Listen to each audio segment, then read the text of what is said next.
When Matt was talking about life-changing moments, I knew immediately what my life-changing moment was, or at least one of the major ones.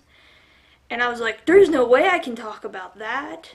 But then everyone's been so amazing. I have been inspired.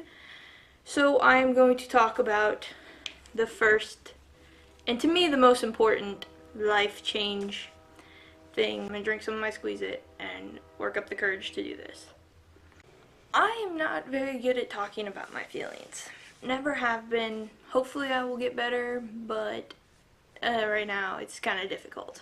So if people know me now and are watching this, they will probably be shocked. And people even who knew me when all this was happening will probably be shocked as well, because it's nothing I really ever talked about. I was raised in a Catholic home. And not just a Catholic home, a very Catholic conservative home. I was semi to pretty religious when I was younger. I did my first communion, my first confession, I was an altar girl, I did confirmation, I was president of a Catholic organization. So yeah, completely different than the person I am today. When I was growing up, a lot of the religion and the stuff that I was taught never really felt right deep down, but I just kind of ignored it because I thought everyone felt that way and you were just supposed to go with the flow type of situation, because, well, it's hard to go against what you're taught or what you're raised to believe. About 4 or 5 years ago, I was in college, and a lot of questions that I had about a lot of different things with the religion and with myself just kind of bubbled to the surface, and I was having a really hard, difficult time dealing with it.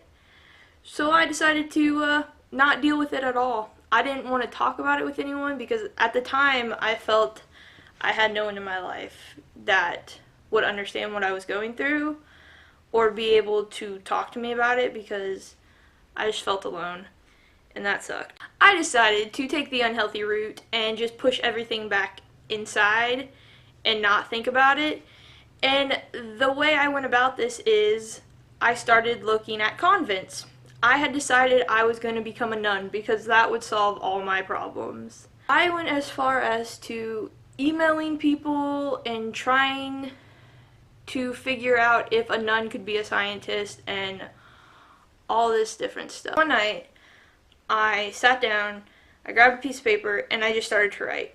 I let my feelings, my thoughts, what I believed in, my emotions, everything that I had been holding in for so long, I just let it all come down on paper. So after I wrote all this stuff down, I read through it. What I realized was a lot of my beliefs and opinions and thoughts were in complete contradiction with what I was raised to think or believe.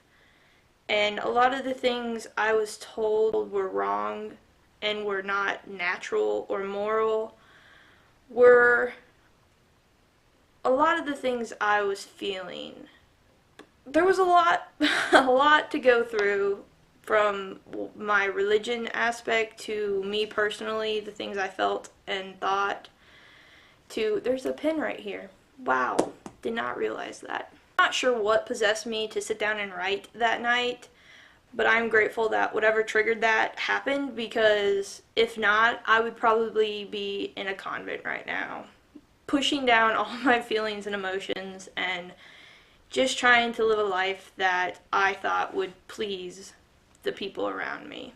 So through all this writing process and shifting through all the things I felt one by one, I have been able to figure out more of who I am as a person and what I personally believe, as opposed to what I've been taught to believe. I'm still trying to figure out exactly the person I want to be and achieve that goal, but I'm pretty happy with the outcomes so far. My life is a lot better, and I'm a lot happier than if I was going to be in a convent. So my life-changing moment was actually figuring out who I was and what I thought, and not going to a convent.